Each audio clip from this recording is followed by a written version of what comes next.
It's the world's leading preventable cause of death. It's a major factor in 4 out of the 5 leading causes of death: heart disease, cancer, lung disease, and stroke.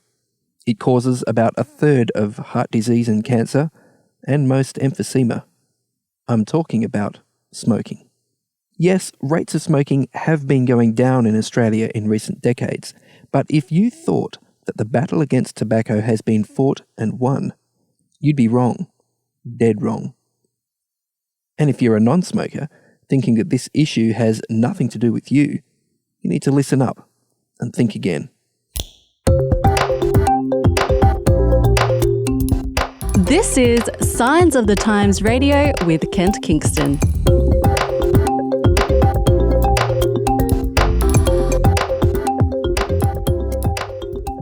I'm here with Suvi Mahonen, who wrote a cracker of an article in this month's Signs of the Times magazine, Smoking Out Big Tobacco. Thanks for joining us, Suvi.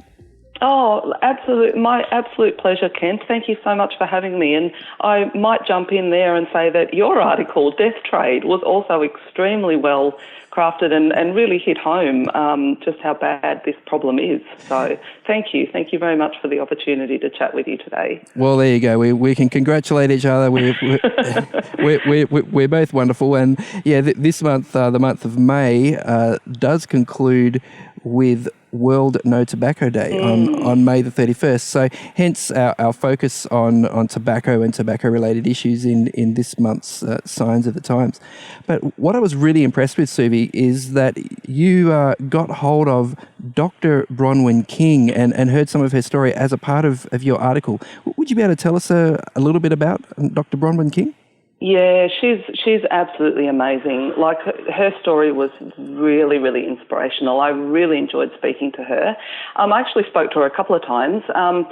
She's absolutely fantastic. So she basically discovered this problem when it was about 2010, and she just happened to be speaking to one of her finance advisors for her superannuation fund, which was ironically called Health Super. Yep. And she discovered that they were investing in tobacco, which is something she didn't know, because investing in tobacco gives you quite good financial returns, unfortunately. Okay. But she didn't know this, and it was a big affront to her because she's actually a radiation oncologist. So obviously she has seen so many problems with people coming in with lung cancer, with tobacco or other tobacco-related cancers. So she was just really shocked when she found out that her own superannuation fund, which looks after a lot of hospital workers, was investing in tobaccos. It's sort of tragically ironic, isn't it, really? To think that here she is, by day, they're, focusing on lung cancer as a physician, there by the side of people dying from tobacco-related illnesses and collecting her paycheck for doing so, and then 9% of that at least is going to a super fund, which is investing the money in big tobacco. Yeah, exactly. It's like they're making her job harder because, inadvertently those tobacco companies are causing deaths, so many deaths of people, and she's dealing with those people that are suffering the effects of that. So, yeah, it was absolute terrible irony, and it really struck her. So did it strike you, Suvi? Did it sort of cause you to think, which super fund am I with? How are my investments going? And it really did. Like, I checked our superannuation fund immediately, and thankfully, because my husband actually is a doctor as well, thankfully we're all good. And now Health Super is all good too, thanks to the work of Bronwyn King, because as soon as she found this out, she basically went into action because, she's a really remarkable lady. Like, she just couldn't sort of sit there and have this knowledge without actually doing something about this. So she gathered, because she actually worked for the Peter MacCallum Cancer Institute. Yeah. So she got the CEO, Craig Bennett, and she basically requested a meeting with Health Super as soon as possible and called on the executives and investment team. And look, it just took so much lobbying, but she finally got them to divest in tobacco, and that's just the beginning of her story. But even that was a huge achievement because Health Super is a massive fund. Yeah, so it is. But and you're right. Not only did she do that, but it seems like she just couldn't rest on her laurels when she realised, goodness me, there are hundreds of super funds around Australia, not to mention around the world, that are doing something similar. And rather than sitting there like a lot of us would have, thinking this is all too big, this is all too hard, she got busy.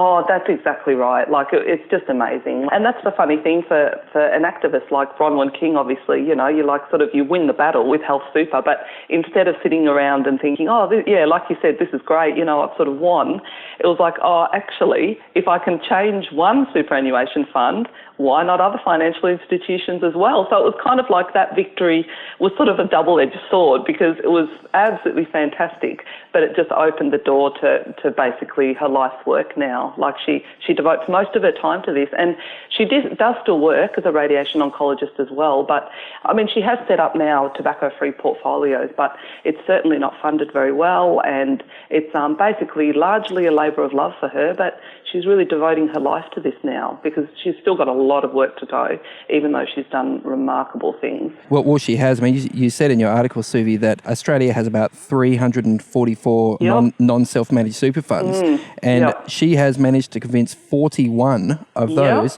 to divest from tobacco, which is about 15%. I mean, that's for one sort of woman, on this one-woman campaign, that is incredible. But that still leaves the other, 85% of super funds yet to be harangued, I guess. And, she hasn't stopped here in Australia. I mean, the absolutely remarkable thing is she doesn't stop at anyone.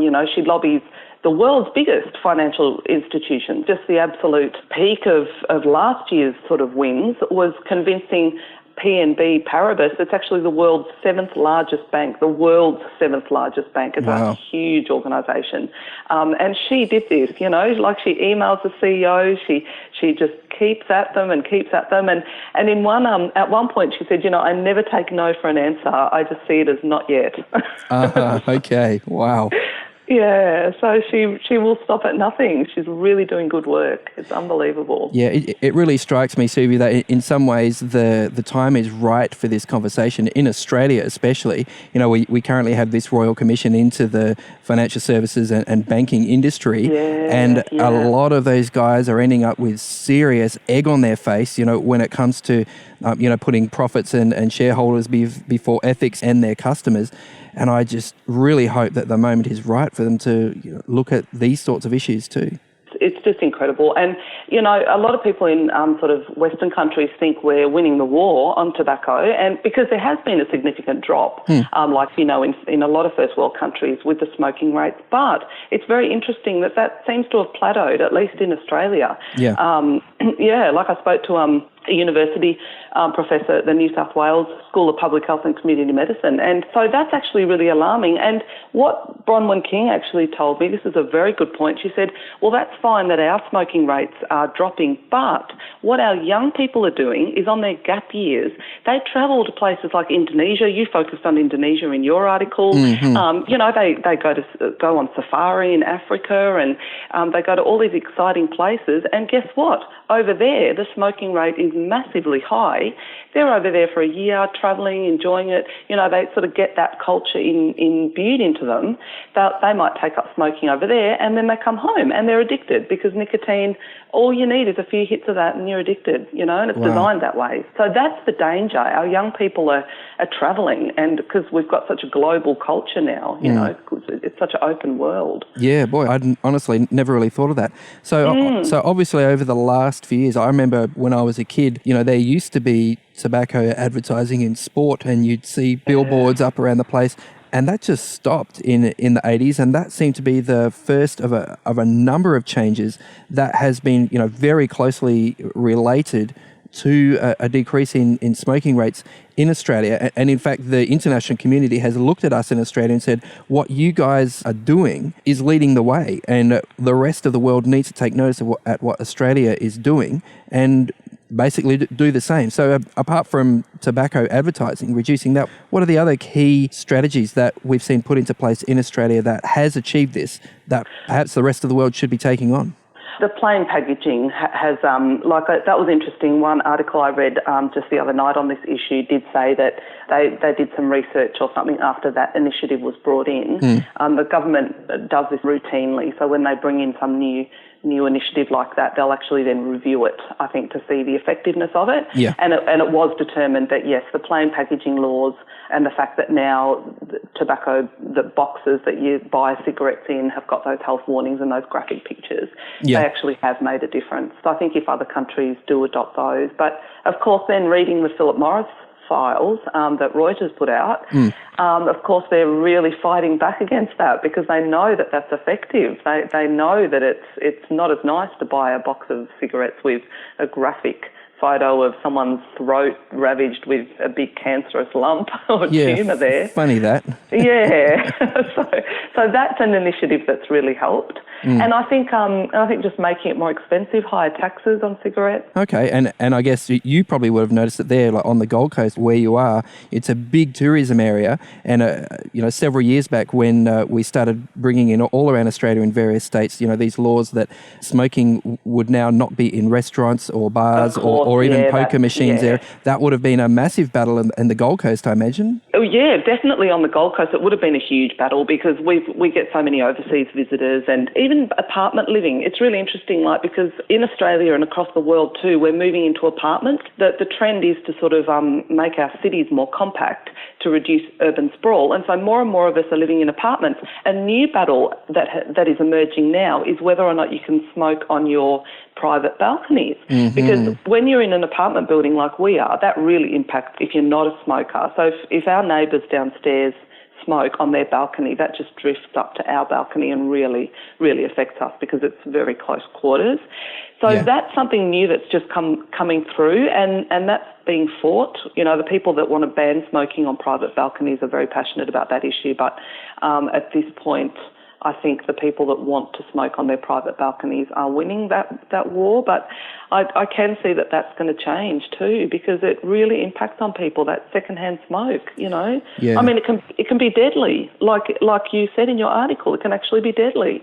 For children. It's a kind of tricky balance of rights, isn't it? Should we have the right to be able to do something that is basically, going to make us sick and very likely kill us? And that's what it comes down to. And it's a tough one. I mean, on one side you can say, well, I've got my right to live my life the way I choose, and that seems fair enough.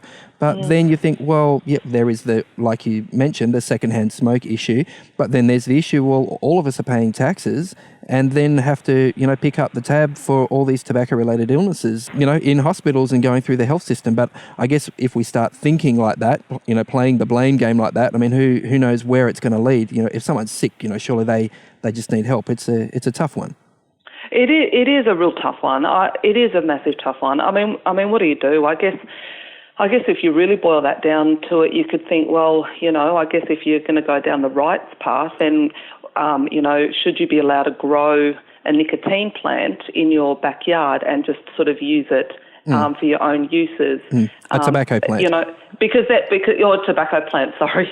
Because then, I think it's basically that. If you were allowed to do that, that would be a lot less harmful, I am sure, than these massive companies that are sort of pushing. So I think it's the advertisement. I think it's these companies pushing cigarette smoke. Because can you imagine if you were allowed to grow a tobacco plant in your own backyard and you thought, okay, everyone's got the right to grow a plant and if they want to use that themselves, they can. Can you see teenagers bothering to garden in their backyard, plant a tobacco tree, wait for it to grow? Do you know what I mean? It's a completely different culture. Whereas now as a teenager, you just walk out there, tobacco companies are just pushing these cigarettes on these teenagers. It's so cool to smoke. All the advertising, it's so highly addictive.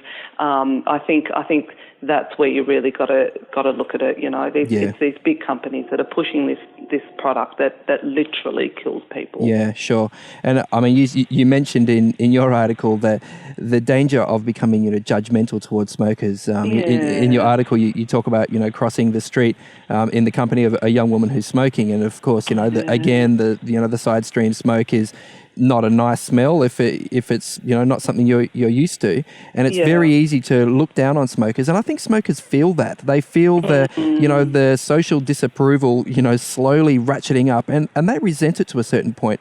And I do wonder how it is that our social disapproval of smokers, who are basically in a lot of ways are the victims. Absolutely. Of tobacco, rather than the people who are peddling it. I mean, for example, our two major supermarkets, Coles and Woolworths, are responsible for a huge slab, if not the majority, I believe, of cigarette sales in this country. And then they're the same companies that are partnering, with the Cancer Council, for example, for Daffodil Day every year. I mean, where's the outrage? Where's the social disapproval about that? That's true. That's a really good point, Kent, because imagine if Coles and Woolworths, imagine if just those two huge corporations stopped selling cigarettes. Some supermarkets overseas have made that move. Oh, that's really interesting. You must have found that in your research. I hadn't come across that, but that's fantastic. I'm glad you told me that, because that's a positive move. Yeah, absolutely. Yeah. I guess what I do find interesting, though, is that, since, you mentioned the plain packaging laws that came in Australia a few years back, courtesy of Nicola Roxon, who was the health minister at the time, that has been a roaring success in terms of bringing down smoking rates. But I tell you what, the tobacco industry fought that tooth and nail through our legal system, through the international legal system, and it's only in the last year or so that the final rulings have come down on that, and it has been Australia 1, Big Tobacco 0. It worries me, though, because I think if the tobacco companies are willing to go to that sort of extent to push back on something that is actually that effective for saving lives, I mean, Australia has we've got the money to fight those sort of legal battles. But what about a poor country in Southeast Asia or Africa? That's really what worries me. And that's what's so upsetting about the whole thing. The more you look into this, the more you just look. I don't know how they go to sleep at night, some of these people that make these decisions, honestly, because they're so taking advantage of poor countries like these small African countries, because they don't have the money like Australia does to enforce these stricter tobacco laws, and they're just going into these countries and just completely taking advantage of lax tobacco laws. And you mentioned that in Australia you can't now advertise it, tobacco companies can't advertise at sporting events, but they're doing that in Indonesia, they're doing that in other countries. They've like your article, I think, mentioned, or another article related to that small baby's death from secondhand cigarette smoke. Poor little Hafiz. That a whole town is advertising for tobacco. The whole town has got billboards all over it advertising for tobacco. It's a community mural. Yeah, that's right. Yeah, I did read that. Yeah, it's terrible. Which is even worse in a lot of ways. Yeah. Oh, it's absolutely unbelievable. And I'd really like to know if the CEOs of Philip Morris, I wonder if they smoke themselves. That's a very good question. Something tells me they probably don't. Yeah. Just quietly confident. For their sake, I hope they don't, to tell you the truth. Yeah, I know. We shouldn't be judgmental about anybody. I do realise that. It's just such a shame, It is a tough one, yeah. So you're a parent, Suvi. I mean, I'm a parent. And that does come through in your writing quite often. You obviously have a very close relationship with your daughter and really, desperately want the best for her. What sort of messages, or is she too young? I mean, are you giving her any messages about smoking and tobacco at this stage in her life? Well, she's almost 5. Look, she's getting really cluey. I mean, because she watches her iPad sometimes, probably a little bit too much. Yes. But she does have an iPad and all of that sort of stuff. So she is getting very cluey. She does see shows, but thankfully, obviously in Australia, they do not have, or at least I have not seen anything cigarette related or tobacco related in any of the children's shows, obviously. So I don't think so. She's never mentioned smoking. My husband and I don't smoke, so It hasn't come up yet, to be honest, in conversation.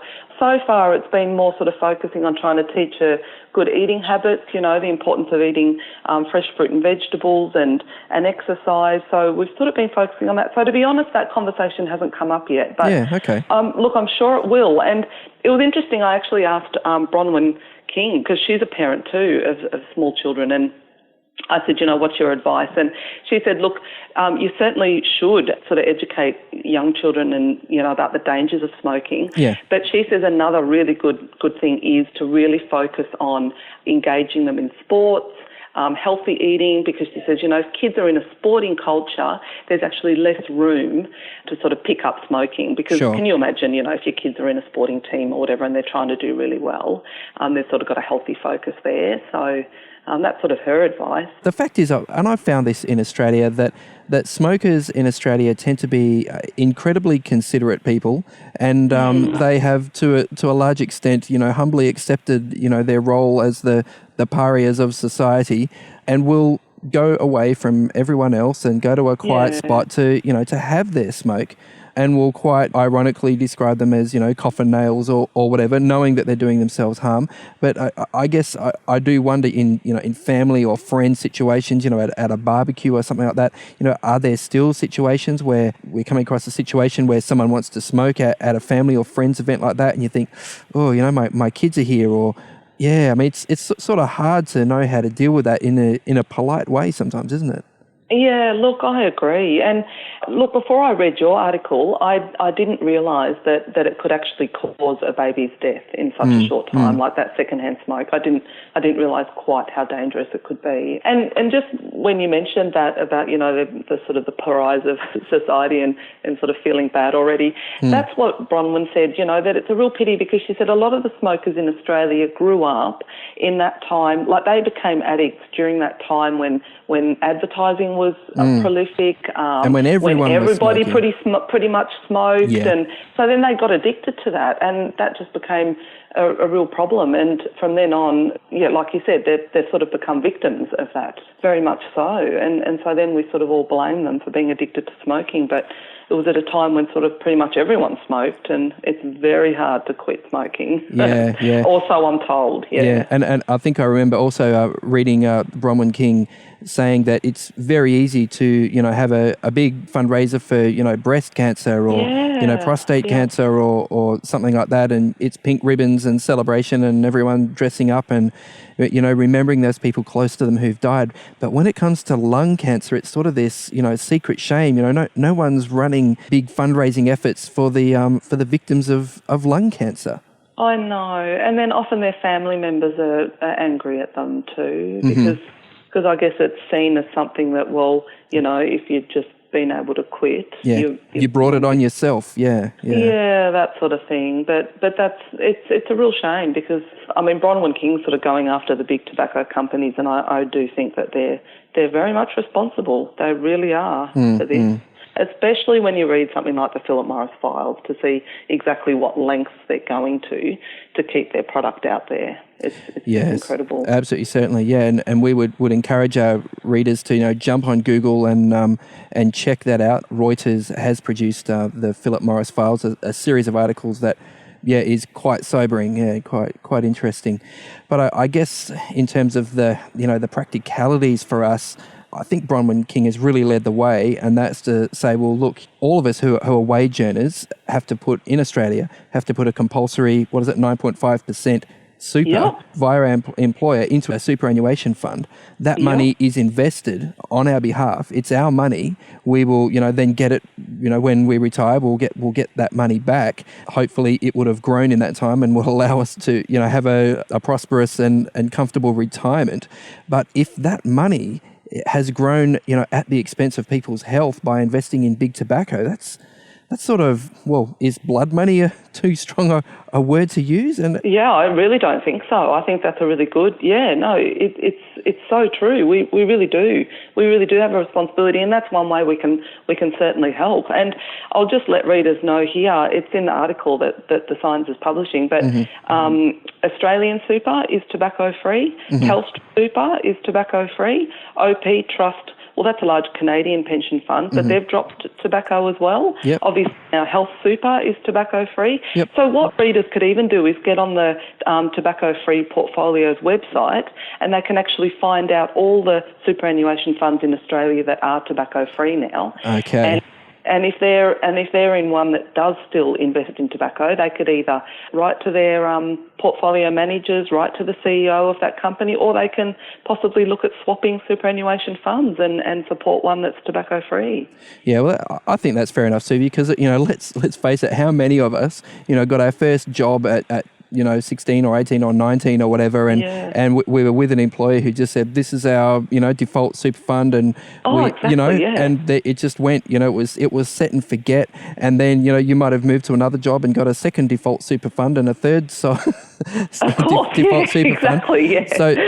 Yeah. So I think all of us know that what we should be doing is, getting all that super from all those different locations. I think there's a website, findmysuper, .com.au or something, where you can find all your lost super and roll it into one super account. So that's probably worth doing just for your own finances. But while you're at it, why not roll it into, a super account where your money is being used responsibly, where it's being used ethically? And tobacco is certainly one issue to consider.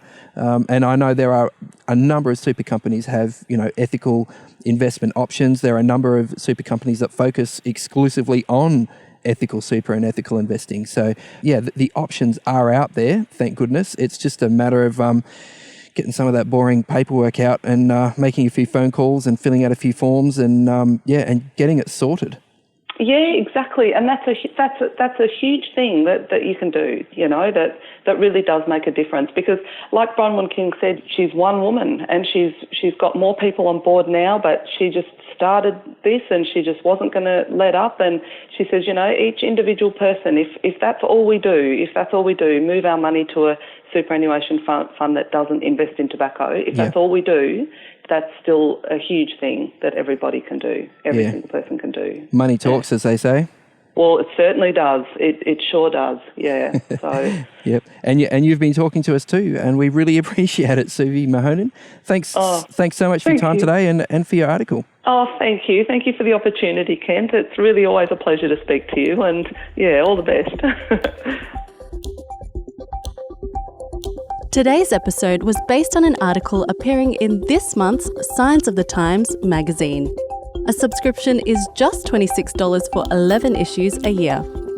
To find out more, visit signsofthetimes.org.au. Signs of the Times has been published in Australia since 1886 and is proudly produced by Adventist Media.